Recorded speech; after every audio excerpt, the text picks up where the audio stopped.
Often people say, I'd love to help you with your job search. What are you looking for? Taking time to really understand and answer that seemingly simple question is one of the best investments you can make for your career, and it will improve the quality of roles that you'll have in your job search pipeline. So I'm glad that you're joining me here today, and we're going to build on some things that we've talked about in prior webinars as well. First things first, let's make sure that we're focused. We're going to spend an hour today. I will try to finish up about 5 minutes before the hour so we can get ready for the next thing on our agenda today. If you do have questions, my colleague Kayla in the Alumni Relations Office is going to be helping me to monitor the Q&A, and you can put your questions in there. And do please reach out to me with personal follow-up questions that might not be answered today in our time together. A recording will be available, technology willing, following the session. And if you'd like to go over any points later, we'll also be sharing a copy of the notes when that recording goes out. Because I can't be personally presenting and following the chat box, I will pause from time to time just to make sure that there's nothing else in there that I need to attend to. But for right now, I'm going to focus on presenting. Today, we're going to talk about career management as an overview. We're going to work into some clarity-focused tools to help you to think about your offer in new ways. We're going to talk a little bit about offer communication, though that's not the focus of today's conversation. Today is really about identifying your offer.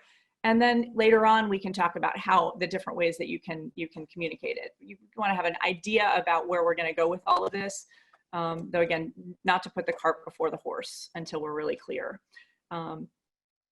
And then wrap up and resources and some Q&A and discussion. So I am really excited that you're here with me today. We are building on a lot of work that we've done in the past.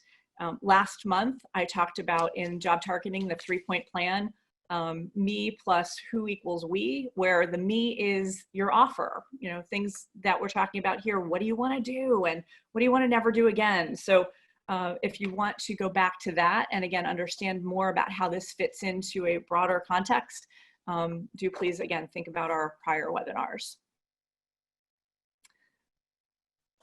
This is one of those slides from last month. Why are we here today? We're here to find jobs. We want to do things that we love and we don't want to settle. By the end of our time together today, I'm hoping that you're going to understand why career management, effective career management involves this clear, compelling offer, and that you'll have a battery of questions to really help you to clarify that for yourself. Again, questions will be available at the end, so mark them down and please share them as they come along. This is one perspective of career management. It's complicated, seemingly. Not all of these tracks that might be in front of you are actually for you. It's a series of thoughtful choices and course adjustments. And I want you to know that you can get there from here. The trick is knowing what your there is, which is different for everybody else on the webinar. You never know what roles exist and who can help you and how jobs are promoted, but knowing more influential people can help, and being able to put a message out there that they'll remember when these opportunities come up is hugely helpful. If you can help people understand what you're all about and where you want to go, they might help you to understand which track might be open to and available to you.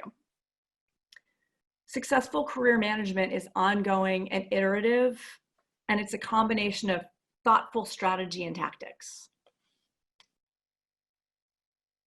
This is a model that the Career Development Office uses with the full-time MBAs. It helps them to think about and navigate their job search while on campus. The key to success here is starting at the beginning with assess. They'll move into prepare and connect, and we'll do that in later webinars as well. Though today we're going to focus on assess. Lots of people like to jump over this. They like to jump right into putting a resume together, applying to jobs. If you're not really clear about what you're all about and what you have to offer, a lot of that other work isn't actually as effective as it could possibly be. Where people do jump ahead, they likely flounder. Often in job searches, people are asked the very simple question, what do you want to do? And the response is often, well, what do you need? And that's not an answer to the question. And that's not going to have people being able to give you very clear and helpful opportunities and referrals. When I talk to people in coaching and I ask them about some of their favorite jobs and I ask them how they got them, often they did find them through referrals. So again, that idea of putting it out there for folks and being clear about it in your messaging and being enthusiastic about what's possible is hugely helpful for you. What you seek and what you have to offer is also going to shift and change as time goes on. So this is why it's career management and not job search. What we discussed today, I hope, are things that you're going to reflect on and consider multiple times throughout your career. We're going to start with your offer. Why? Because if you don't, you're actually responding to something that isn't built for you. The typical approach for job seekers is to react to job posts. I want you to be able to respond thoughtfully in resonant language that draws out your target. If you do this right, your targets are going to find you. You're not going to be out there searching for targets. We need to get out in front. If you're waiting for that external post, the job may have already been circulating for weeks. You're not going to be the first applicant. This walks you through a little bit about what's going on behind the scenes with job postings, and another important reason why I don't want you to wait. That last arrow over on the far right is where you see the job post when it gets outside. If you have circulated your offer to your network, the recruiter's network, the internal talent market, the company referrals, friends and contacts within that company, all of those people may have actually brought that opportunity to you way in advance of it's being posted externally.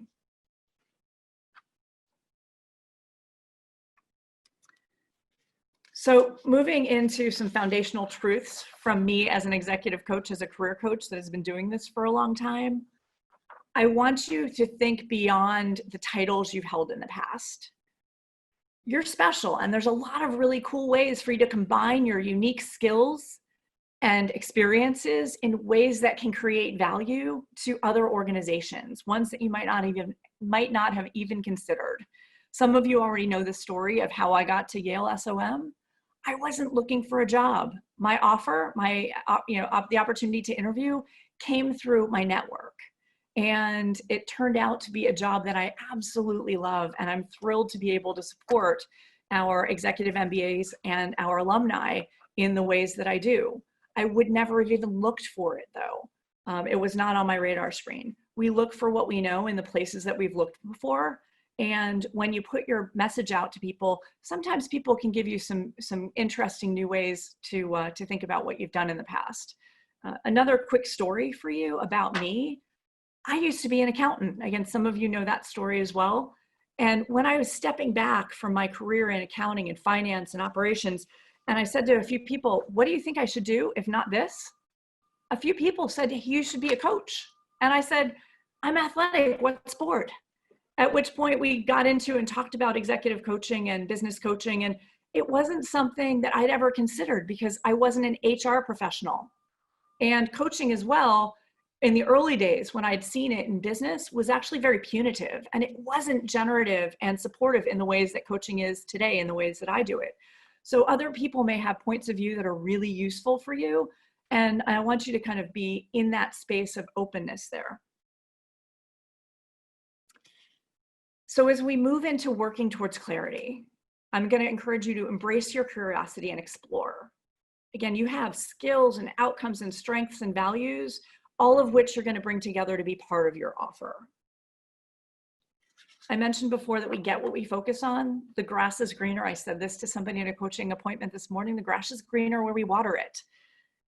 If you convince yourself that something's not there, you won't find it, even if it's just around the next corner. Try opening your aperture. Try looking beyond where you've looked before and be rigorous in your analysis.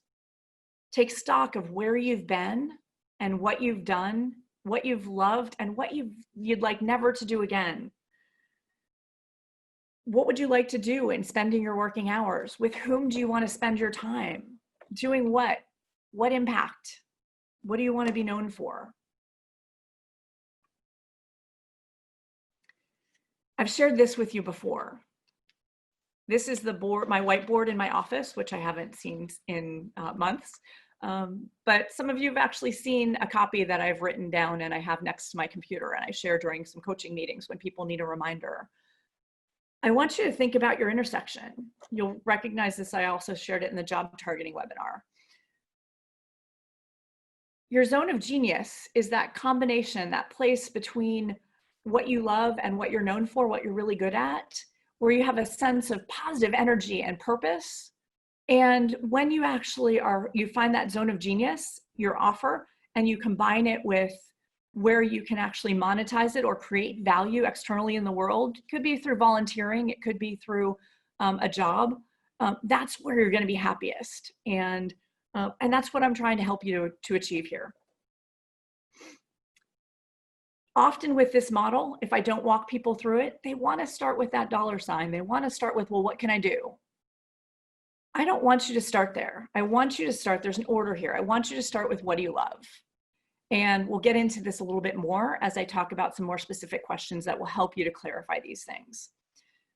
Become clear about what you love to do and what you don't love to do. And the star is really important too. You are known for things, you have superpowers that you're not aware of because you actually are downplaying them and you believe that everybody else has those superpowers. We tend to do this where we think that the things that we're good at they're easy for everyone, and the things that we're not good at, everybody else does them and we don't. That's not actually true. We all have a unique grouping of superpowers, and this is why coming together in groups and teams is so powerful, because your powers are different from mine, and if we bring together the right teams, it's really it creates some special magic and we get some great results. So think about that from a point of view perspective. Also, as you're talking to people and they're sharing what they know about you, it's informative as you think about later on when we get to clarifying and communicating our offer, what people are remembering about us and what they're not. Because what they're not remembering may be places that we need to work on our communication and our languaging a little bit more. One further thought here, if you're not sure even where to start here, and you've been in a conversation, a coaching conversation with me, I often start with the end. I say, 5 years out, 10 years out, what do you want to be known for? What do you want your grandchildren to remember you for? And that sometimes helps get people started in thinking through what they'd like to do today. So let's dive a little bit more into the 3 questions.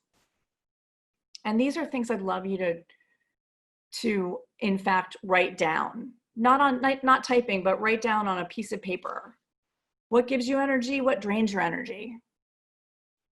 And we'll get into this. I want you to be specific as you can about who and where and when you were with these people, so that you can figure out what is it exactly, what's your special sauce and your combinations that you can bring together again in a unique new way. Again, what are you known for? People may recognize you in ways that you're not aware of. And I also want to comment that you may be known for things that you don't care to do in the future. This is important when we think about resumes and communications. When people share everything they've ever done, that's not actually aligned with what they'd like to do. And they're surprised with getting calls to do the things that they've done before, because they've actually put that on the menu, if you will, of what's possible. So again, your offer communicates what's possible to other people. If you'd like to change your focus areas, really becoming clear about what you're offering, what you'd like to do is super important. Just checking my notes to see if I am missing anything here. Brainstorming, just a note about answering these questions for yourself when you get into them. It involves writing down everything, even the crazy ideas. My experience is that sometimes the combination of a few crazy ideas pulled together in a different way is what is transformative and takes you to new places. So please don't edit. This is not the place for editing. This is the place for extreme curiosity and a bit of creativity as well. So let's get started. You first. Again, these are questions that you can reflect on, and I wouldn't rush through it. I'd write these things down and I'd come back to them a few times over time, you'll start to see patterns emerge. Suspend disbelief. This is an important rule for brainstorming. Assume that anything is possible. Don't hold yourself back with stories or beliefs about why you can't. I want to really kind of open up this idea of how can I, and believing that things are possible and figuring out a way over, under, or through. It's when we have that open, growth-oriented, positive mindset that we begin to see new possibilities. And as we move to a place of communicating our offer and dialoguing with other people, they may have some interesting new ideas in terms of how we might move to these new places as well. What skills do you want to use and develop? I want you to think about these things both from your point of view, and we'll get into it in a few minutes, others' points of view as well. Just though because somebody else says you should work on that isn't warrant enough for you to actually make that a priority in your job screen, in your offer. Useful for you to know what they think and how they see you, not necessarily part of what you want to actually incorporate as feedback into your final offer. If you could choose any job, what would it be? It's another, kind of the miracle question. Play with that, see what comes up. Sometimes people might even want to brainstorm. I didn't actually make any notes about this here, but if you Google mind mapping, you can actually brainstorm these things in visual ways where you start with the center of my ideal job and you grow out from there, thinking about the people that you are working with and the places and the impacts and all of the different elements that go into a job that you love. I also want you to think about your values. This is mentioned on the slide. It's really important to know what's important to you, because when you work in organizations where your values are celebrated, it's much easier for you to thrive. And when you're working in organizations and with teams that don't celebrate and understand or respect the values that are important to you, it's very de-energizing and demotivating. So I want you to kind of be aware of that, the play with energy there and what it makes possible for you to do. Some more questions to brainstorm. Coming up with your own offer is going to help you to respond thoughtfully to available roles, helping you to evaluate if you even want them. A number of times, I'm sure many of you have gotten invitations to interview for or apply for roles.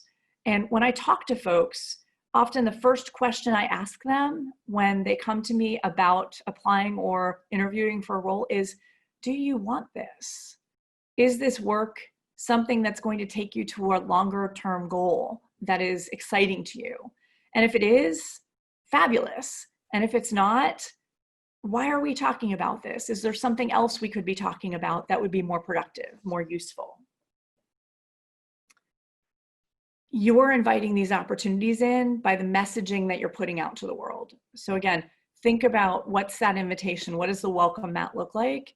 And is it in places, and we'll get to this, again, this is not to jump ahead, but when we do communicate, are we putting a message out that's going to be resonant to people, that's going to help them to find us?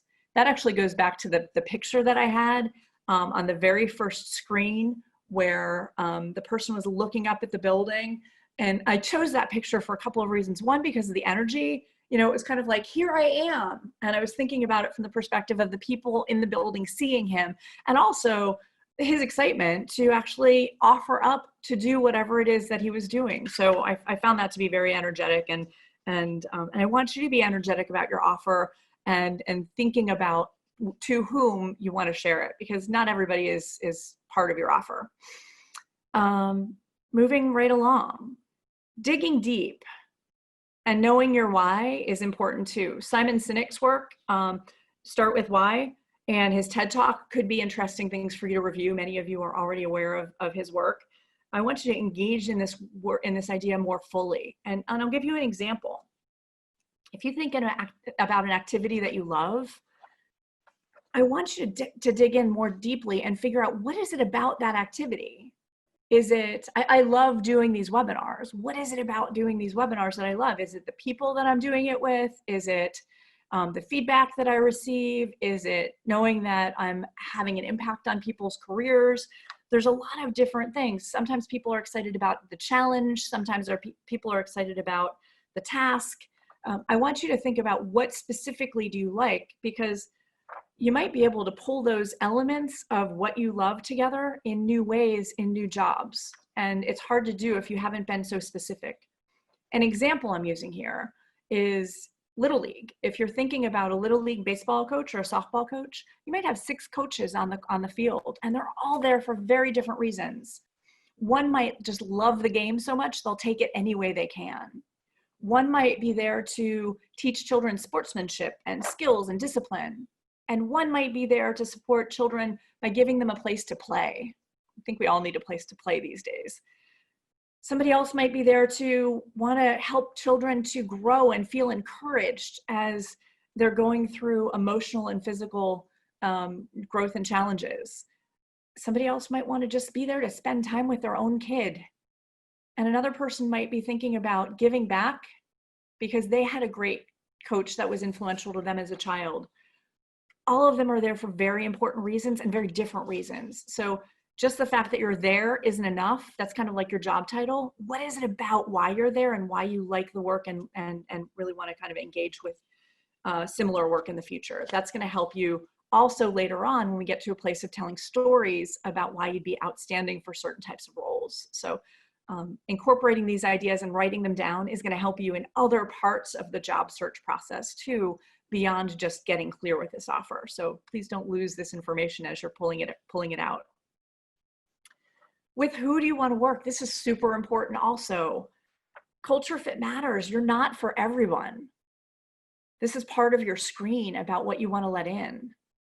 Doing what you love in a toxic environment is, I know some of you have been there. It's not fun. It's when you're with people that don't share your values, it's a way to burn out. So please pay attention to your energy and be careful who you say yes to. You want to make sure you're setting yourself up in a situation where you can truly shine. Putting on a facade to be successful in a workplace is hard to do and even harder to sustain. While an organization itself may be great, it may not be your organization, or it may not be your office. There's lots of organizations where different consulting firms or offices have different personalities. So that's something to be aware of as well. One person's experience in one office may be very different from another person's experience in another office, in part because of their values and what they bring in their experiences, and in part because it's just a different culture, different dynamic. You want to actually know the difference there. I don't want you to get ahead of yourself. If you're curious about a company, you can start to have a peek at a few job descriptions, but please don't let those influence your offer. I want you to truly get into that place where you're getting clear about what you would love to do. And then we can later on look at things and figure out what matches and what doesn't match. Sometimes it's possible, especially with some more senior level roles, to actually negotiate parts of what or how you might want to do your job differently when you're actually looking at a particular job description. So replying to what's there may help you to miss opportunities or have you miss opportunities to make it an even more powerful role than it could have been if you just did what they said on the sheet. We'll talk about how to unpack job descriptions, I believe, in 2 more months. So we'll get into that in a more detailed way. You alone have your answer. I can't, in a coaching conversation, tell you what to do. I can help you think through these things, and I can challenge and build your thinking, and I can play back for you what I've heard you share with me. It's up to you to do this work. I also want to share with you this idea of just because you can do something doesn't mean you should. I've shared before in webinars that my background in finance, I'm really good with the math for Black-Scholes, and I'm pretty fast at finding an out of balance and a discounted cash flow analysis. I don't want to do that anymore. I was paid really well to do that for a long time. It wasn't something that actually gave me great joy. So in looking at this diagram, it was kind of far to the lower right in the dollar sign and the star space. It was not anywhere near the heart place in terms of my zone of genius and the things that that come really easily to me and give me energy. I could do it. It was rather draining. So this is what I'm trying to get you guys to look at and understand your what and your why and your who, and become clear about this so you can start to communicate it out to the world, and really cool opportunities can come to you. If you start again with a job opportunity, you're going to potentially miss out some amazing ways to put your prior experience and skills to use. And I do want you to always be in a place where you're building energy and creating great value as opposed to being in any way drained. Why? I want you to be happy. I want you to have enough reserves when you're done with work at the end of the day to give your very best to your friends and your family and the people and the causes that you choose to spend time with. And we all been there. When you're drained, it's really hard to be as present and as engaged with the people that matter, because you just don't have anything left if you put it all out at work. I'll up the ante a little bit here. For those of you with children, they're watching. Our relationship with work is something that's going to influence the choices that they make in the future. So please imagine yourself 5 or 10 years out. Imagine them 5 or 10 years out or 20 years out. What you do today is influencing what they might choose in the future. So if you want something better for them, please allow for something better for yourself. Moving into offer communication. Again, this is something that's going to happen a little bit later. You'll think about personal branding and channels, and short-term goals and long-term goals, and personal and professional points of view. Please don't start with your resume or with LinkedIn. I can't tell you enough how many people share with me a resume and a coaching appointment saying, is this a good resume? Tell me how to improve it. I can't tell you if I don't know what you want to do, what you're trying to do long-term in your career, and if I've not seen a job description that it's attached to.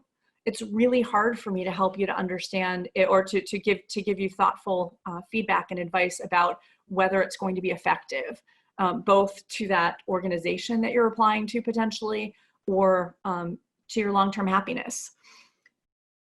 You can be curious about and begin to research what's on LinkedIn and what some of your potential target companies and clients might how they communicate and what they value. But again, please don't let that unduly impact your personal reflection. Eventually, we're going to translate all of this into language of the people that you wish to attract. And you're going to think about both industry and companies. And it's going to be up to you to make that translation. If you leave it up to other people, they usually get it wrong. So again, this is why having your clear offer is so important. We'll also make sure that later on, after your offer is clear, that there's resonance across channels and no dissonance, because that would be confusing to people and draws people away from you. More about translation, and this is a slide that you've seen in the past as well.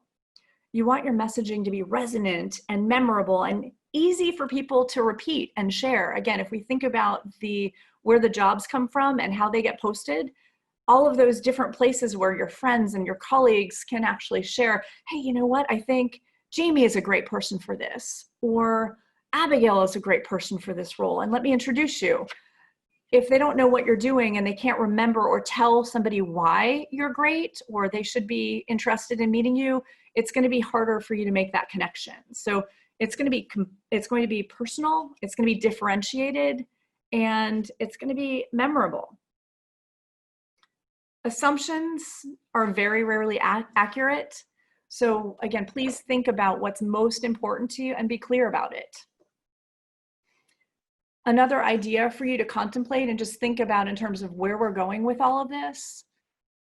Oftentimes, and we'll talk about this more in next month's session when we talk about resume strategies that work, we'll talk more about summary statements, resume summary statements. Here's 50 words that'll give you an idea of how powerful 50 words can be. And I want you to think about, how do you encapsulate your offer in something that's as brief as this that you can share in a summary statement, or even in a cocktail party conversation when we're allowed to have cocktail parties again. Often, seasoned professionals seek to leverage their previous skills uniquely in a new role or industry. A summary statement is an effective way to create context for the reader, highlighting briefly in 50 words or fewer the intersection of prior experience and success with future goals and desired impact. So again, your offer is going to be that powerful where you're going to be able to help people to really understand what you're about and what you'd be good at.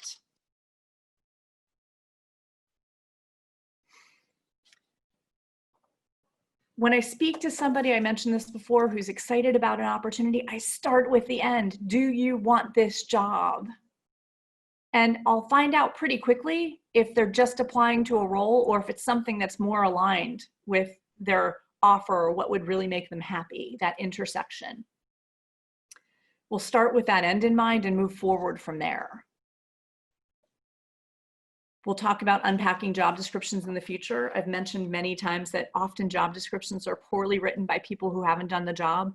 When you are really clear about both what you have to offer and you've been thoughtful about what that looks like in practice, you're going to be able to be much more effective in preparing resumes and application materials that have people really excited to meet you because they know that you do actually understand what the role is and that you would be a great addition to the team.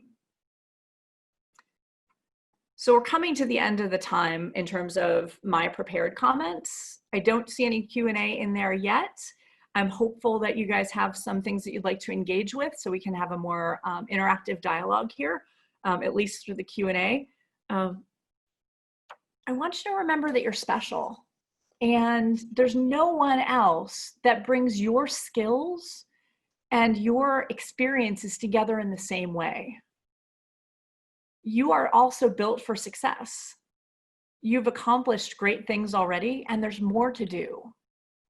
When you get clear about what it is that you want to be known for, what you want to do, and you figure out which of your skills and your experiences you want to leverage to help you to get there, there might also be some gap analysis that we play with in terms of figuring out how to strengthen some perceived skill gaps. Or there might be an interim job that we take to get some experience that's going to take us into a new space. But this intention, this powerful intention about moving forward, and I believe that's going to bring us into our December conversation about powerful intentions.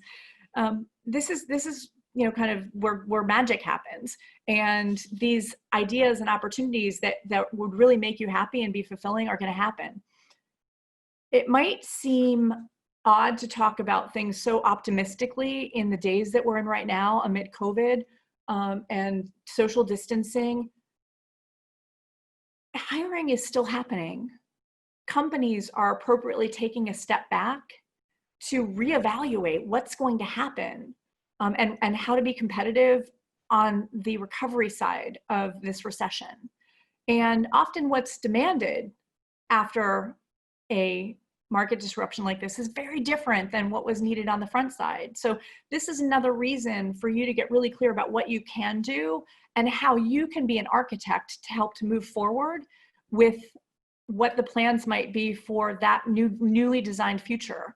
And if you're just thinking about things in the way you've always thought about them and the companies haven't quite figured them out for themselves, it's going to be hard as well there for them to really connect with you. So putting out these offers sometimes also sparks people's ideas and excitement about having different conversations with you about what could be possible.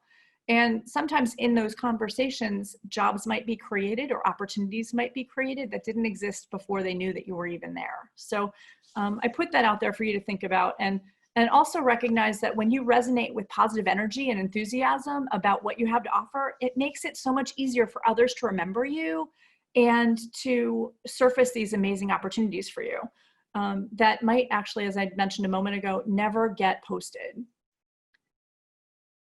Finally here, I want you to think about the end of your career.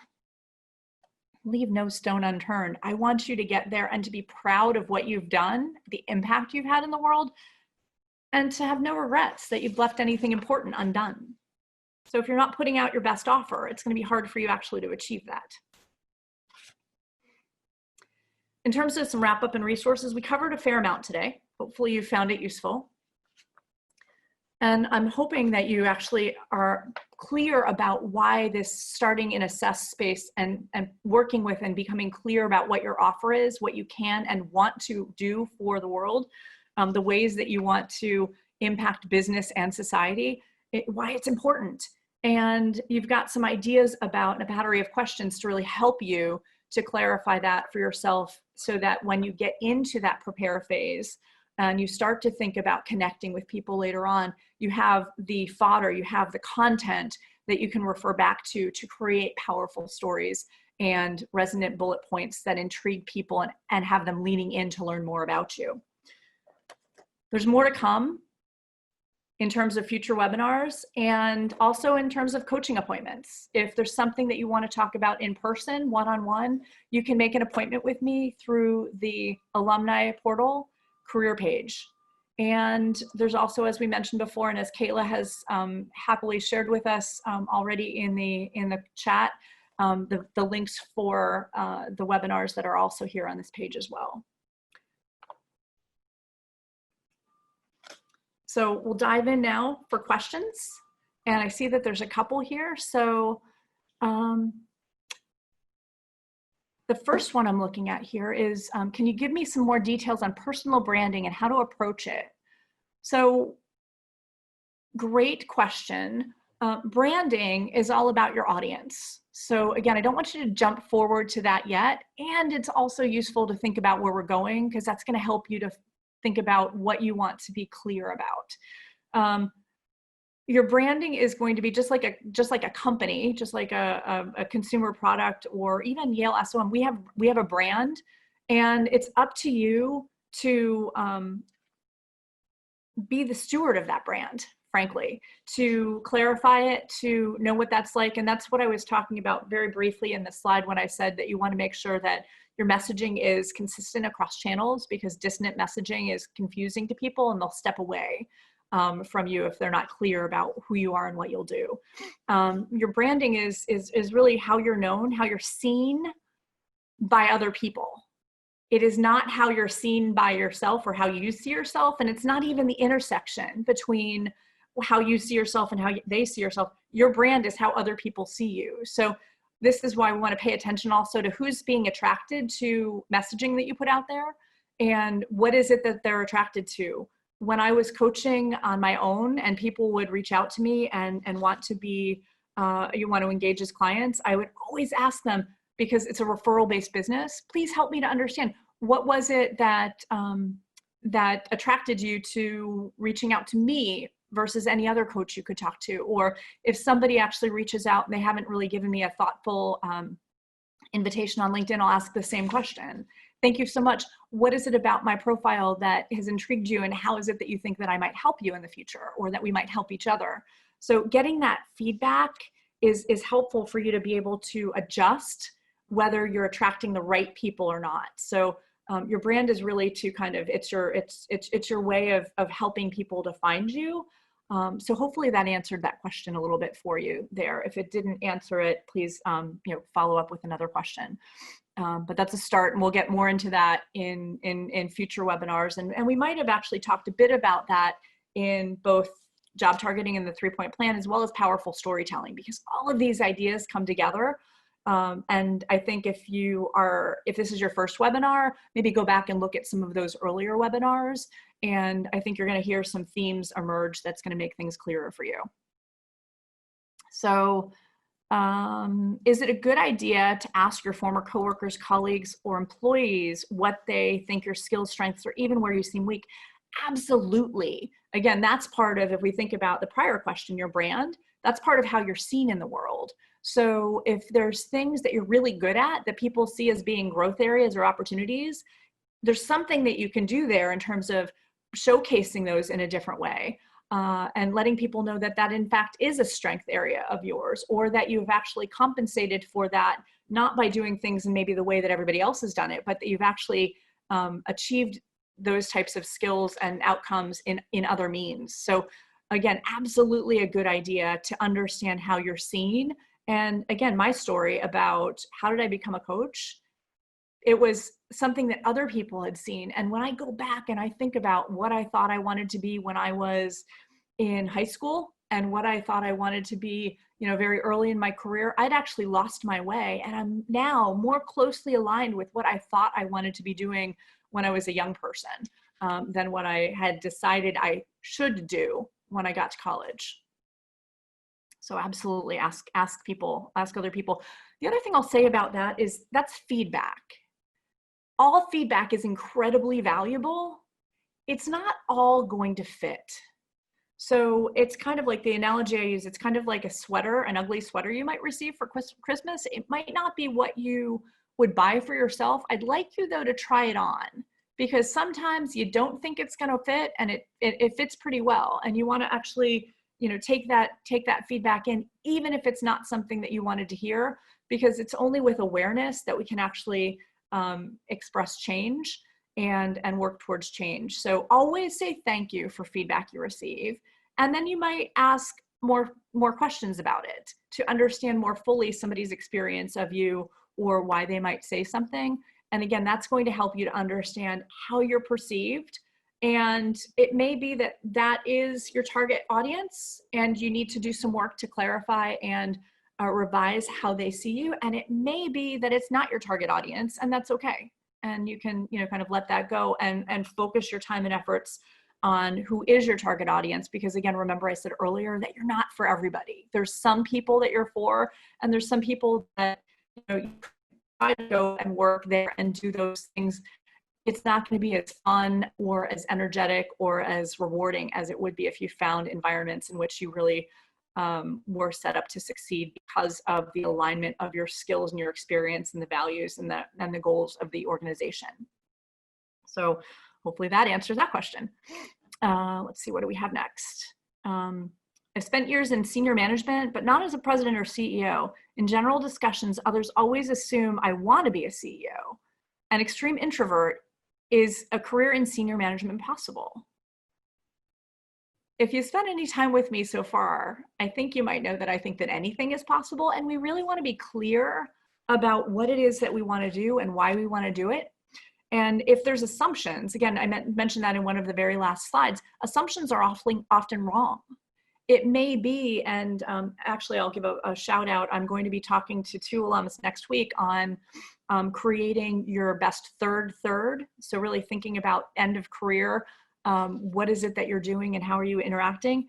There's certain things that you may love to do that you may not want that high level responsibility or that externally facing role or interactions. And it's that you actually are in a space of wanting to build and cultivate and coach and, really being more in an operator type of role or an operations role or a change management or fixing role. That's absolutely possible. You just need to be really, really clear about what it is that you want to do and why you're the best person for that. Those of us who have a few silvers, who've been around the block a few times, it's that perspective that we have from having had many experiences, many different companies, that we are able to bring in some really thoughtful analogies or metaphors, helping people to see how they can do things differently. So again, we need to be really thoughtful about what the company is looking for and what the skills and outcomes are. And, again, as a seasoned employee, as a seasoned executive, you've got some really wonderful stories. Now, telling them all of your stories is going to be overwhelming, and telling them, again, getting into the space of a little preview of next month in terms of effective resume techniques, telling them what is most useful to them in that role and how you're going to advance the goals and objectives of the organization. That's going to be what's really important. So there's a fair amount of empathy that goes into understanding the organization, what's keeping the CEO up at night, why that person might want you, at their right hand, helping them to get things done as they're in a bigger place of ideation and externally facing roles. So we just need to be really clear about what our offer is. I'm not offering to be the CEO. I'm not offering to be the chairman. I'm offering to do these things, and here's why. So hopefully that answers that one. Let's see, what else do we have? When asking yourself all of these questions, is there a priority order? Yes. Start with what you love. And if you are in a particularly bad mood or something like that, and you can't kind of come up with things that you love because you're so stuck in, I don't like what I'm doing right now, write down all the things you hate and hang out in that space for a little while. On the left-hand side of a piece of paper, write down what you never ever want to deal with again. And line down the middle and write until you are disgusted with yourself for being so negative, and then go shake it all off. Go for a run, do whatever you need to do to kind of lose that energy and come back to it and say, if not that, then what? Because nature abhors a vacuum. And if we say, I don't want that, and we haven't been clear about what we would like to invite into that space instead, the old stuff will come rushing back in. So this is why, in terms of creation of new habits, some of you know that I geek on neuroscience. We need to focus on building a new habit, constructing a new habit. When we focus on not doing something, we're actually reinforcing that old thought pattern or habit. So super important to be really clear about what we're asking for or bringing in. So start with what you love. If you can't get to what you love right off the bat, start with what you hate and then jump over to what you love. Over time, as was asked in an earlier question, absolutely, please do ask other people what they see. You can move into the what am I known for? Really interesting, and this is something that comes up often in 360-degree feedback. People might think they're known for something, and other people might think they're known for, or they might see them as something else. And having that really thoughtful comparison can be really useful as well as you get to that place of communicating your offer, because you understand the disconnect or the divide between how you'd like to be seen or what you think you'd like to be known for aspirationally and what you currently are known for. So start with what you love, move to what are you known for, and keep them going. Again, keep writing them down. Sometimes I also like to date notes when I write them down or journal, because that helps me to understand what did I learn or what had I become aware of and when. Sometimes we have wisdom or we have knowledge. We knew something, a year ago, for example, and it wasn't until we looked at our notes and we're like, oh my gosh, this thing is now, I can't not address this now because it's been present in my life for a year, and I don't want to think about it being present in this way in another year. So that's something else I'd say in terms of priority, is sometimes writing things down, because we become aware of things over time, and it's cool to see those trends happen. Moving right along, can you clarify how to think about a more generalist offer versus a specialist offer when it comes to branding? I'm currently in a more generalist role with a broad set of skills in my field.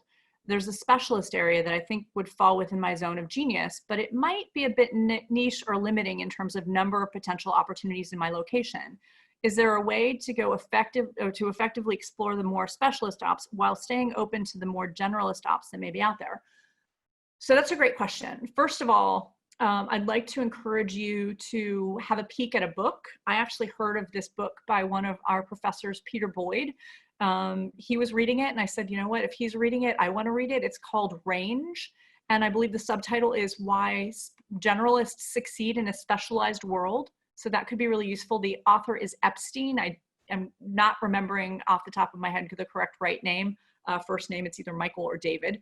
But the book is called Range. So that may be something that you'll find useful, and a number of people that I've referred it to have really enjoyed. So yes, I want you to think about, how do you put a message out there that is where you're going to be open to and not closing the door to opportunities that you might be interested in.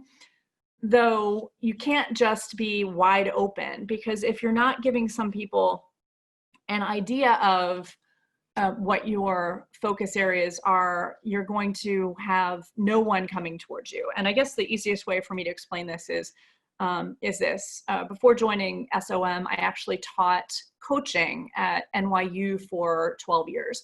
And one of the courses I taught involved personal coaching, and people needed to go out and get clients. And to get clients, it was by referral. And I would ask students to share in the session, what is it that they're known for? What do they want? Who's their ideal client, if you will? And there would invariably be one or two people who'd said, I could coach anybody. So that's presuming that you don't want to be pro bono for your whole life. It's somebody that has a wallet and a pulse. And when I would ask the question to the class, can anyone think of anyone that they might refer to this person? It was usually silence, because we don't know enough about what that person's all about to make a thoughtful referral. When somebody said something more along the lines of, I love working with people like, and I also am open to, people would invariably raise their hands and say, I have one or two people for you. So I want you to think about, are you making it easy for people to make referrals to you? And what are the types of referrals that you might be interested in? And it's totally cool to say, and I have a specialized, focus area of this, or I have an emerging expertise in, and that helps people to see that. You're also able to share that specialization or interest through social media. What are the types of things that you're commenting on or posting in LinkedIn? All of these things, going back to the earlier branding question, influence how people see you and what they think that you might be well suited for. So, I think the answer is, can you have both? Absolutely. I'll give you another piece of advice in terms of language as you're having informational or exploratory interviews with folks, where you might just simply say, I'm contemplating what might come next. And you're not saying it's going to come tomorrow or you're actively looking. I'm thinking about my career and I'm thinking about what might come next. And there's some elements to your role or your job or your company that I'm intrigued by. And I've appreciated what you've actually shared in this webinar, in this article that you were quoted in what you posted. Would we be able to have a conversation about what it is that you do, this thing that you're interested in? People will invariably or oftentimes say yes when you have a compelling and a thoughtful offer like that, and you're also not asking for a job. So I want you to be really thoughtful about how you get information about those specialized opportunities. In having conversations with people like that, you can figure out what your gaps might be so that you can go out to places like Coursera or edX or LinkedIn Learning and fill those gaps. Or language, sometimes it's simply translation. You talk about it differently than the organization or industry that you're looking at joining talks about it, and it's simply a translation. So have those conversations and you'll be able to be open to something that's more generalized and some of those new ideas. The last thing I'll say with that is that when you make an application, the application will always be tailored to the role that you're applying to. It is not one resume fits all, because if you spend 100 hours on one resume that you think is perfect, fit for purpose to send out to 1,000 people, I guarantee you it's not going to get traction. I would rather you spend those 100 hours split up on a couple of different opportunities where you've tailored your messaging and people can see, you can connect the dots for them and show them how your prior skills and experiences are coming together in that new way to create value for their organization. So hopefully that answers that question a bit more. So the big answer to that one is yes, you can do both. Are there ways to message or present yourself so that being mature is not considered negative? Well, hopefully. I would consider myself somewhat mature here. I have an AARP card. I suspect that some of you found some value in our conversation today. I'm hopeful that you have. And I'd love to get feedback. I know Kayla is going to be sending out a request for feedback after the session. So if you do, please share your thoughts about how this webinar went and suggestions for future. That'd be great. I want you to actually be really focused on why it's positive. And again, our panelists next week on our Wednesday afternoon webinar, our Wednesday lunchtime webinar, are talking about how to be successful as mature executives, as mature people in that kind of third of life. So it really is a function of how we see ourselves, and again, the energy there, and creating the alignment between what we have to offer and what the organizations are looking for. So the biggest thing I'd say for you is to examine your own thoughts and beliefs about who you are and what you have to offer, And there might be some people in some organizations that you're just, again, I said this earlier today, you're just not for them. They're not wise enough to know how much they need you. And you wouldn't fit in culturally with them. They're not going to be leaning into what you have to offer. So the first thing I'd say with that one is to really get clear about what your beliefs are about what's possible for you and how you want to offer yourself up. And then kind of move into that space of how can I? And if you want some help with that, again, for you or anyone else, I'm happy to have a private conversation with you if you set up a coaching appointment with me through CMS and through the alumni portal. I think, Kayla, did I get through all of our questions? I think I did. Yep, that's everything. Okay, great. And I see also that one of our participants has shared, and this is a great book. She shared that introverts, there's a great book by Susan Cain called Quiet that talks about the profiles of some introverted CEOs and executives and how they leverage their unique skills as leaders. So that may be something that people might find helpful in more senior roles as well, because you're not alone. In fact, I sometimes will refer to myself as an introvert. If you see me in a social situation, I'm very happy to have a conversation like this with all of you, and I don't even know how many of you there are right now. But in a social situation, I'm more apt to introduce people, connect them, and then step away, and then go into another small conversation, then step away. So we all show up to work in different ways, and that place of connecting is a superpower for me without being, quote, an extrovert. So I want you to know what your superpowers are and leverage them in the best ways that you can. And sometimes being mature is a superpower, because we've been around the block a few times and we know what's out there and what's possible. So I'll wrap that up here. Kayla, again, thank you. Thank you to everyone for participating. And I look forward to seeing you all again soon, either on the next webinar or in coaching, or at some point when we get back to SOM in person. Thank you.